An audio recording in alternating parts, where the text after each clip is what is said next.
આજે અમે એક લીંબુડીનું ઝાડવું વાવેલું છે. આ આજે જ વાવેલું છે, જો બધું મટીને પડેલી છે. અને હજી એક આ ઝાડવું છે પિંક જાંબુ આવે, પિંક જાંબુ. આ પિંક જાંબુના ઝાડવું છે. આમાં આપણને જે પિંક કલરના જાંબુ, સફેદ જાંબુ અને પિંક કલરના બે પ્રકારના જાંબુ આવે છે. એમાં અમે આ પિંક જાંબુ વાવેલું છે. બીજા પણ અમારી પાસે ઝાડવા તો ઘણા છે. જો પપૈયાનું ઝાડવું છે, કેળાનું ઝાડવું છે, પછી આંબો છે, પછી આ પપૈયા છે. જો બીજા ઘણા ઝાડવા છે અમારી પાસે. જો આ આંબો છે, પછી અહીંયા ચીકુડી છે. જો ચીકુડી છે, ચીકુ આવે. જો ચીકુ, નાના નાના ચીકુ આવી ગયા, ચીકુ આવી ગયા છે, ચીકુ.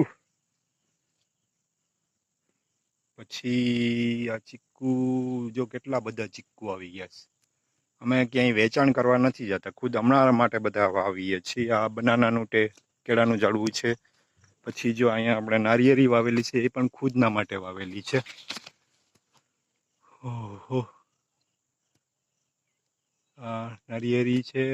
કેટલા બધા નવા નાના નાના નારિયેળ આવી ચૂક્યા છે. હવે અમારે નારિયેળીનું ઝાડવું